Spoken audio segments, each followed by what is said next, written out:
Okay. Good thing Dr. Keller has classified clearance. Okay. We have a mission today. All right. You want to be a pilot? Yes, sir. Any others? Cool. All right. You guys are tanker pilots today. Okay. Vietnam conflict. You guys are tanker commanders. Okay. This side of the room.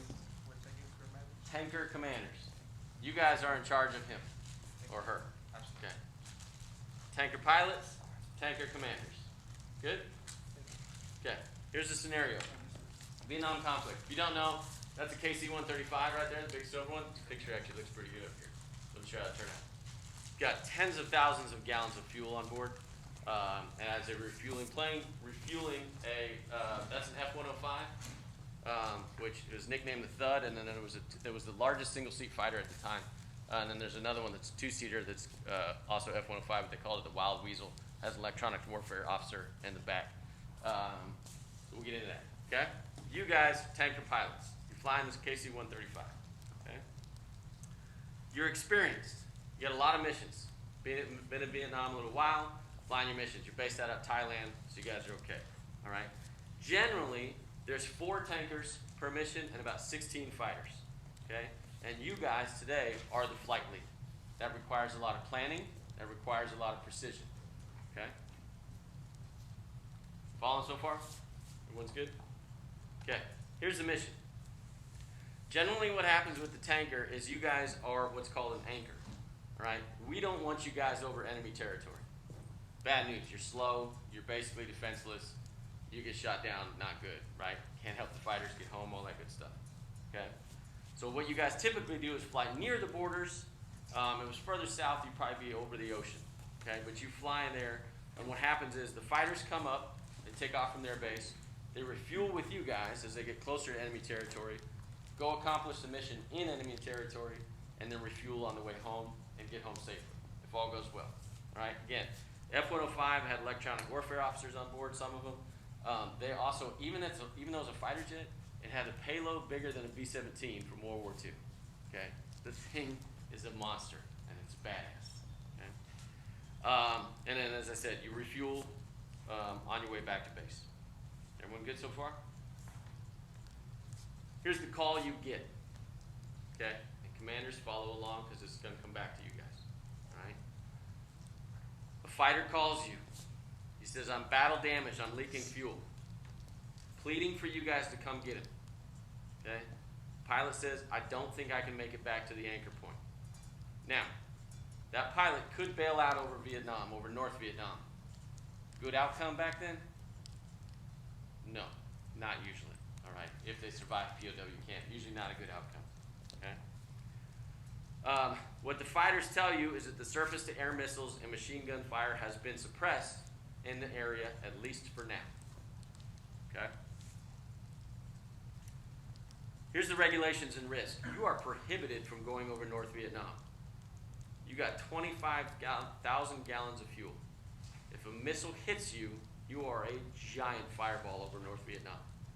Okay? You lose your air crew and your life, right? And you lose the asset. You lose your plane. Okay? It's also giving North Vietnam great propaganda.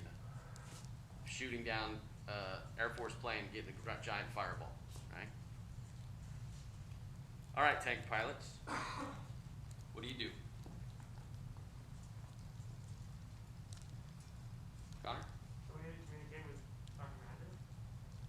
The commander? No, don't worry about the commander. Okay. I would follow orders and not go get them up. Not gonna go get it? Okay. Butters? I would do the same. The strategic and tactical advantage from saving one pilot could be it'd be extremely easy to lose that when you think about how slow the plane is, the potential loss, Okay. and the potential reward. Not going to get him, not worth the risk, okay?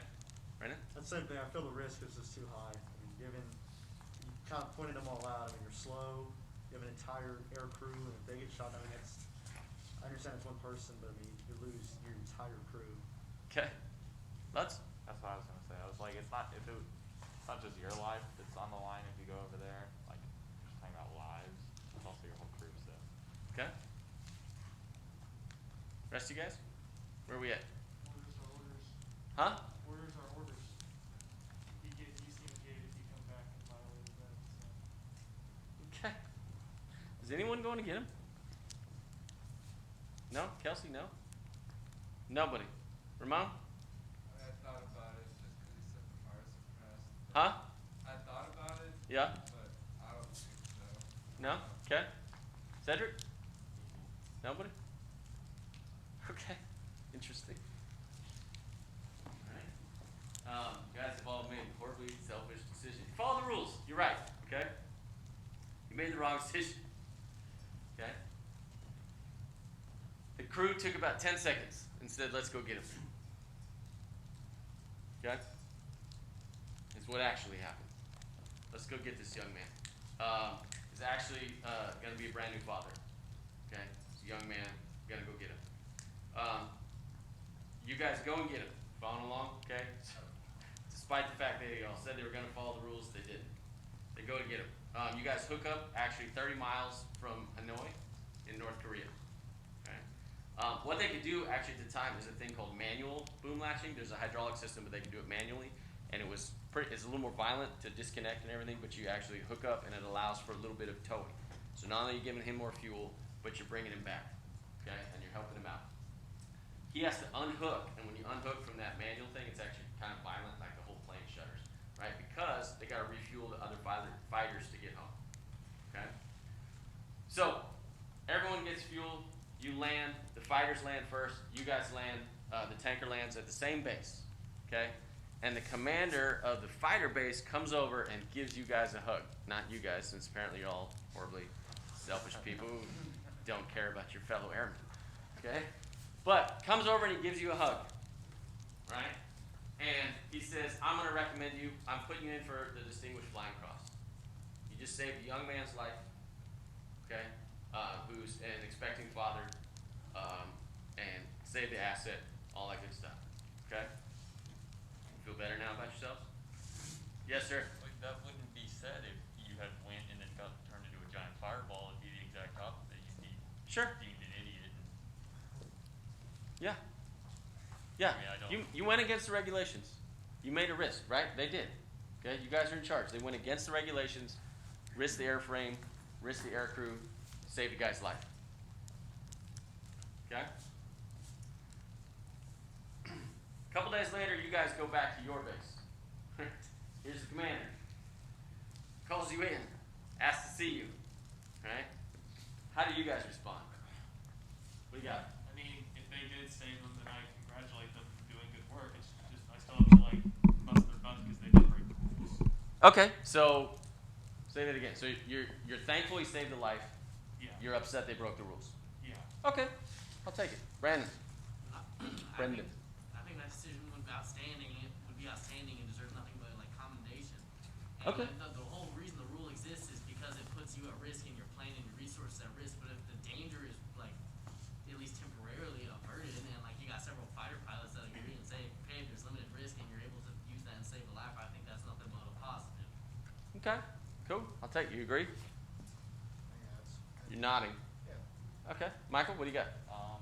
I thank them, congratulate them, just leave them be. Like, no punishment. Okay, so you're gonna thank him and acknowledge, but just that's kind of the end of it. Well, I mean, not really. I mean, I'd be thankful for them. So what do you mean? We'd leave it be. Like, not have them punished or anything. Okay, so okay, are you gonna allow them to be nominated for a Distinguished Flying Cross? I would. So you're gonna let that happen? Okay. Okay. Yep. What do you got? I'll also do the same thing, thank them, congratulate them, acknowledge them for the distinguishable flying cross, but then make them run like 3 miles in Thailand after You gonna make them run? Pretty much, yeah. Okay, so you wanna. That's it. Okay, explain your reasoning here. So you're thanking them, you're putting them in for the medal, but you're gonna punish them individually.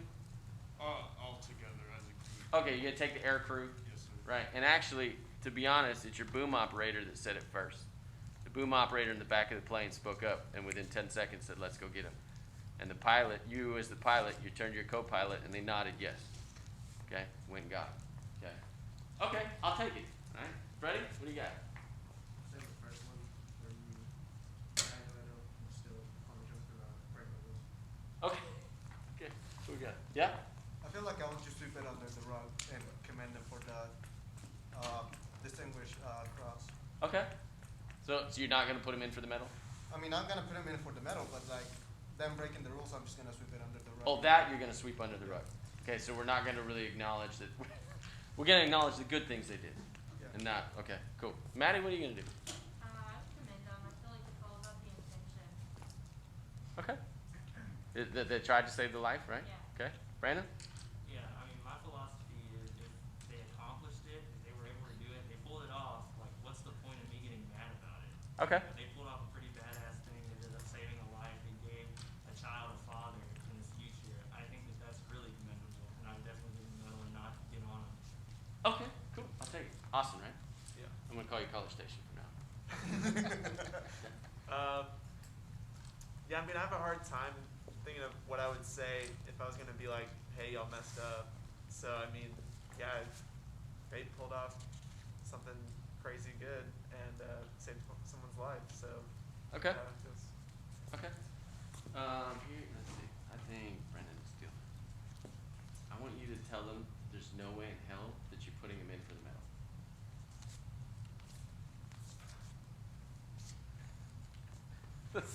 Come on, I want you to tell them. You're the Marine. You're in charge. All right.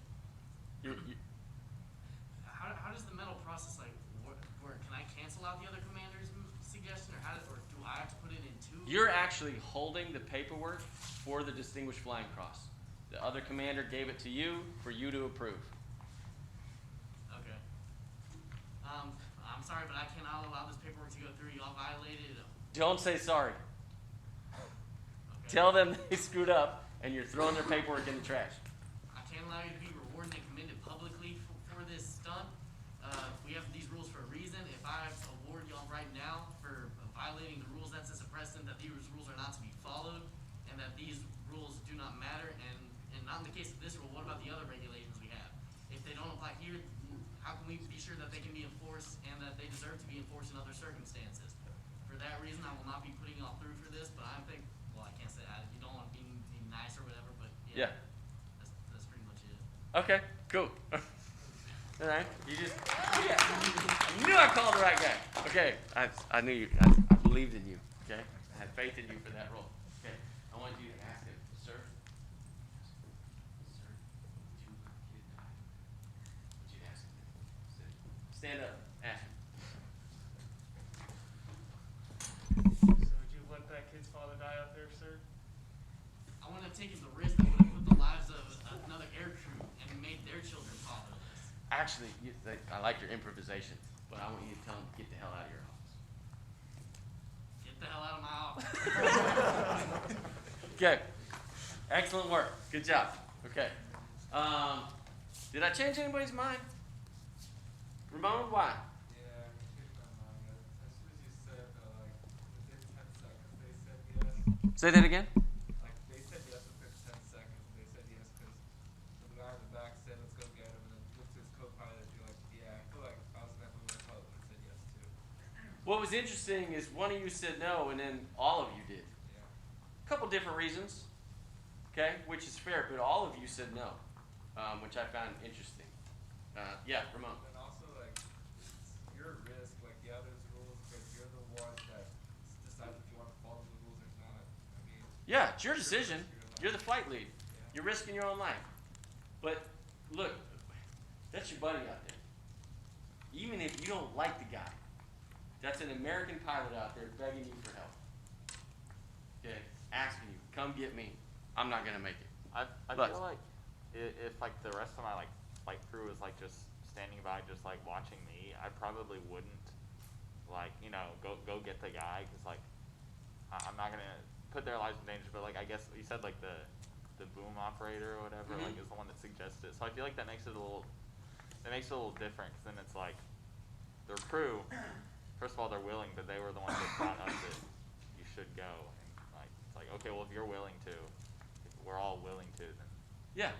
But like if they didn't say anything or like I don't know, like you can't expect them to like protest like, oh no, I don't want to go back. If you say, if you're the first person to say, maybe they would. I don't know. We'll get into it. Was anybody over here gonna go get him? Brandon? Okay. A little easier in hindsight. I hope some of you were. Okay. Maddie, you were going? Yeah, I would. Okay, good. Good for you. I like it. I'm surprised that all of you were in the same boat. Okay?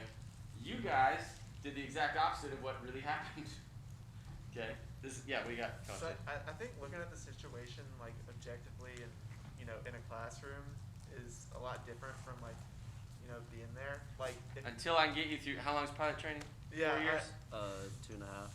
Well, yeah, and then. Well, it depends what you play. Right. Okay. I'm just so saying until I put us all through pilot training and you guys are all commanders, that this is the best I can do. But yeah, I'm just providing a possible reason for why we're all so cold. Okay, but yeah, well they were, yeah, but you guys were actually the opposite of what happened. Okay, this is a. Let me see what that. Here. Okay. So this is what actually happened. Okay, this is a true story, and one that actually just kind of got uncovered, which I'll cover here in a minute. Okay. This is in Vietnam. This was not a great time for fighter pilots in American history. Okay, we lost a lot of pilots in Vietnam. It was not so great. Okay, and this pilot, all of this happened, and the pilot said, "Let's go get him." All right, and the fighter base commander did put him in for a Distinguished Flying Cross. And when you got back to base, your base, the tanker pilot got called into his commander's office.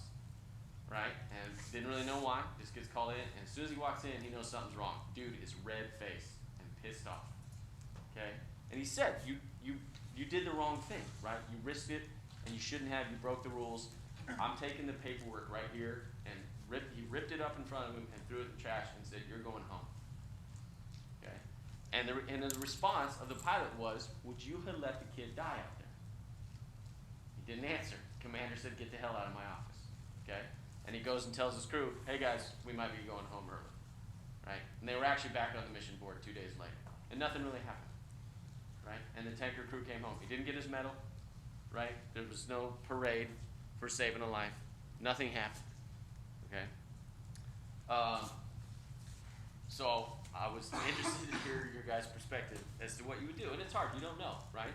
But if you had me last semester, we had almost the exact same conversation, right? With the Korean War guys who went down.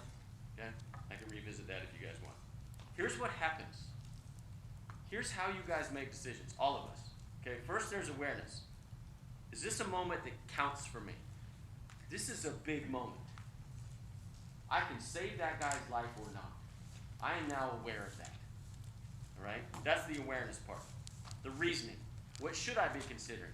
The rules and regulations, the orders. You guys brought it up. You weren't wrong. Right? But I don't think any of you thought, that's another life that I can save. I'm not sure that came across anybody's mind. All right? So what should I be considering? Yeah, the rules and regs. But I also got someone else out there. Someone who's literally asking me for help and I can help. Ready, you good? Decision. How would the person I want to be do what I'm about to do? You want to be a rule follower, fine. You can go home. You can fly your tanker home and say, "I'm sorry, I followed the rules." And be okay with that, in all honesty. Is it going to eat at you? I bet it does. Okay, to some extent. Okay, and then there's action. Are my actions consistent with who I say I want to be? This is the major problem. Action doesn't happen. This is extremely common. We're aware, okay, we work through the reason. This happens with you guys all the time, right? Underclassmen, it's happened to you your whole career here, right? Probably still happening. Do you treat, as a sophomore, did you treat fish the same way as your buddies? Of course not, right? What if they broke the same rules? Did you treat buddies differently than the fish? I bet you did.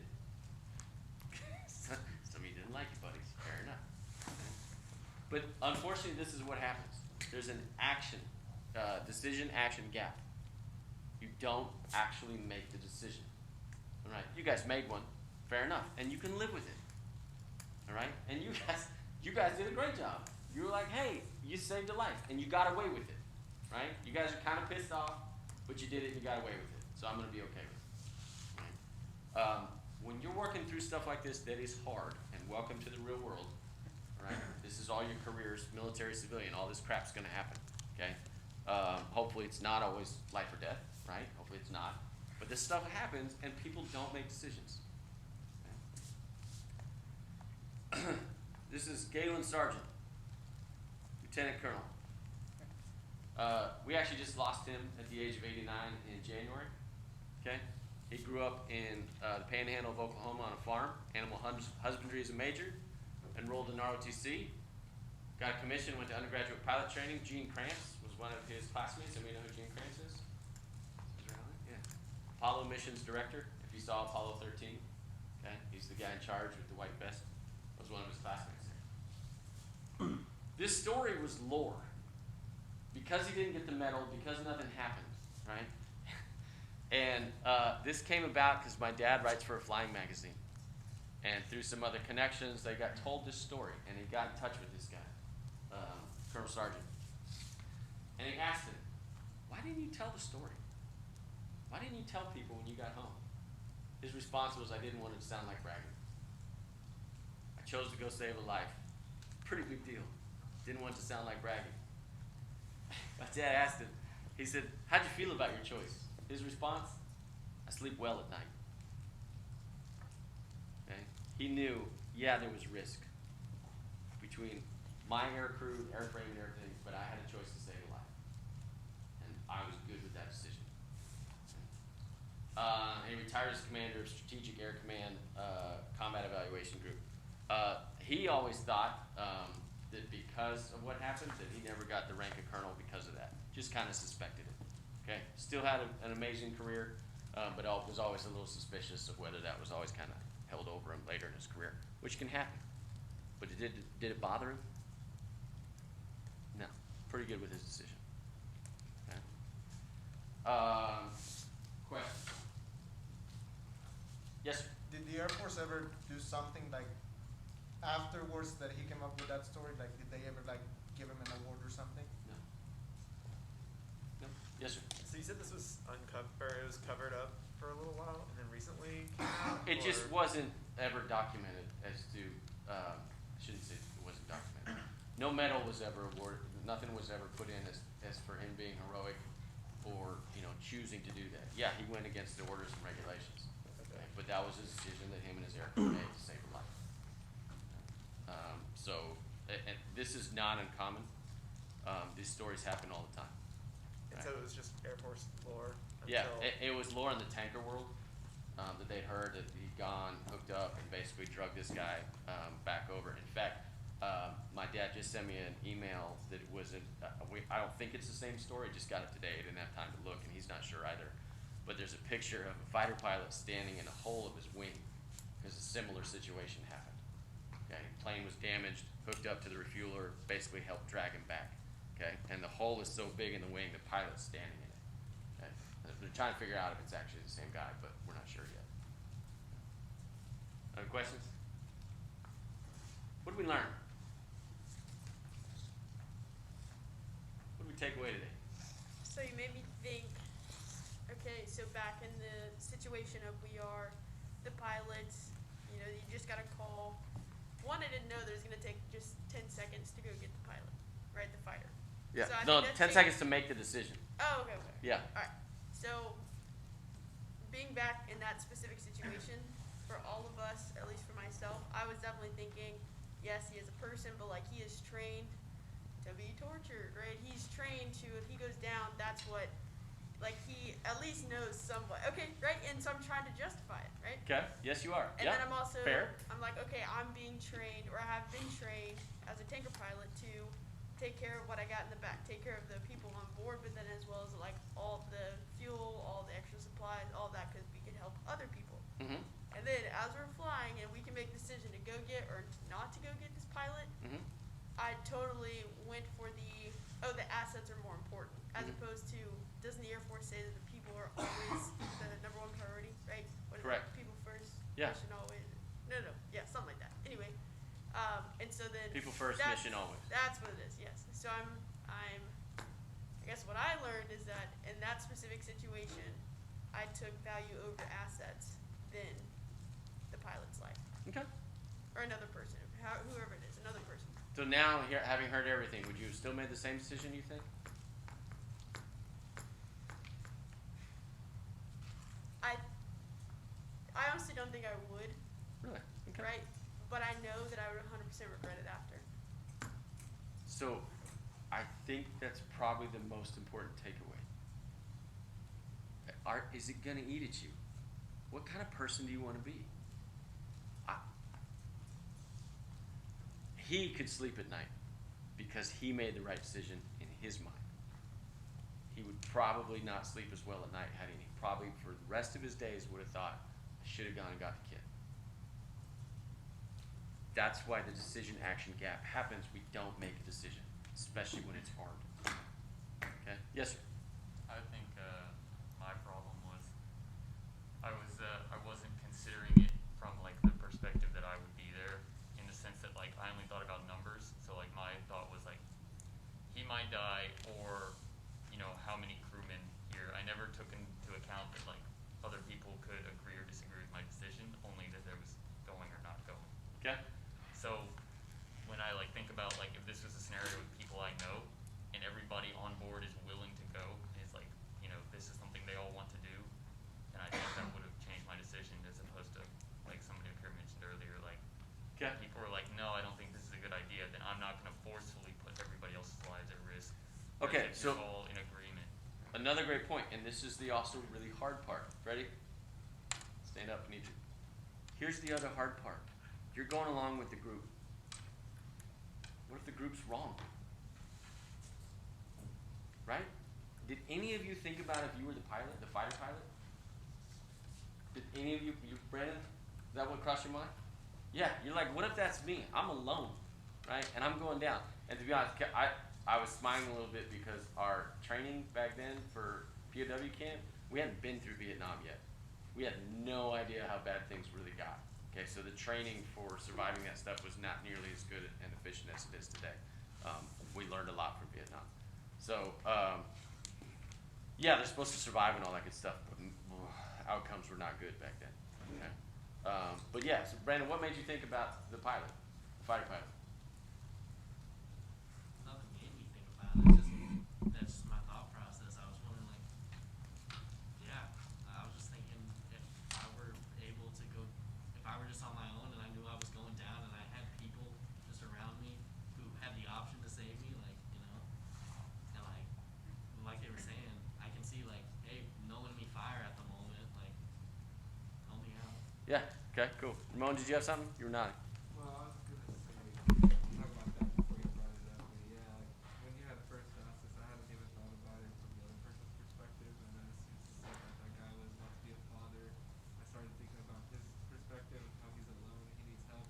Yeah. So I'd like to consider like the other person as well. Let's say like you actually knew that guy, I think that's gonna alter your decision a lot more. Yeah. I just think it's kind of interesting, a little crazy that you don't really have. You said it was 10 seconds for that decision. Sometimes you can't think of everything, every positive, every negative at that instant. If you're now look, I laid it out as best I could. It's the first time I've done this case study. But if you hear the guy's voice, if you hear the fear in another American's voice that's a young man, it's probably going to tinge on your emotion more so than if I'm explaining it and we're sitting in a classroom, right? Okay, that's probably going to influence you a little bit. Sure, yeah, you're right. The other, and it's another great point. When we're dealing with shit that happens with people, and whether it's your buddies, friends, family members, whatever, okay, or especially with somebody we don't like, how often do you actually put yourselves in other people's shoes? At where you guys are in life, you don't really. You guys are worried about you. You're trying to graduate. You're trying to commission. You're trying to get jobs. All those good things, right? Those are great things. What you guys are not great at is checking on your fellow peers, to be honest. Not a knock on you. It's just kind of where you are. But you got to be aware of it. Okay? For the last 2 years in a row, we've had a suicide in the Corps. Same outfit, freshman, both times. For God's sakes, man. We can't be losing you guys. You're too young for this, right? If you need help, ask for help. Okay? And sometimes people don't, and that sucks, and it's too late. Okay? But normally when that happens, there were some signs, and we just missed them. Right? So please pay attention to other people. Okay, I know it's hard. I know you got your own thing. That's okay. Take care of yourself. Do what you're supposed to do. Go be successful. But most of the time, we don't check on other people. That's a hard thing to do. As a sidebar, I was at survival school, okay, for the Air Force, where they do all of these things. There's peacetime detention, there's POW camp, and there's terrorism camp. I can't tell you everything that happens is classified, and if I did tell you, I'd have to kill you with my pinky, which I can do. Not really. Okay. So we had this kid, he was from Florida, he went to basic training, straight to survival school. He had never seen a mountain in his life, and we're in the mountains in Washington State. Okay, and he's dying, it's summertime, it's hot, even though he's from Florida, right? And so I'm dragging him up the hill, and we get through the day, and we set up camp and everything, and I go over and check on him. I was like, hey man, are you okay? Right? And he's like, at the time I think I was staff sergeant. He's like, you're the first staff sergeant that's ever asked me that. I'm like, bro, you just went from basic training straight to survival school, nobody cares about you. I was like, but most people in the military, in the Air Force, are actually gonna care about their wingman, okay, or at least they should, right? It doesn't take much to show people you care. It doesn't take much. It's completely free to be a nice person. It doesn't cost anything. Okay. Cool. What else did we learn today? Anything? Anybody else change their mind? Yeah? Yeah, at first I was thinking, numbers and assets and all that, but yeah, what I was kind of getting at earlier with we're in a classroom is somewhere in there I started thinking well, you're talking about your buddies, and so I was like, okay, let's put some faces to imaginary characters, and I was like, okay, what about my buddies? Yep. Cool. Yeah, so that changed my mind. Okay. Awesome. Good. I'm glad to hear it. That's a lot to cover, right? 11:42. Hope you enjoyed it. We're going along. This week's discussion post is already up. There's no reading required for it. So please give me a good effort, okay? All right. Go have a great week. Be awesome.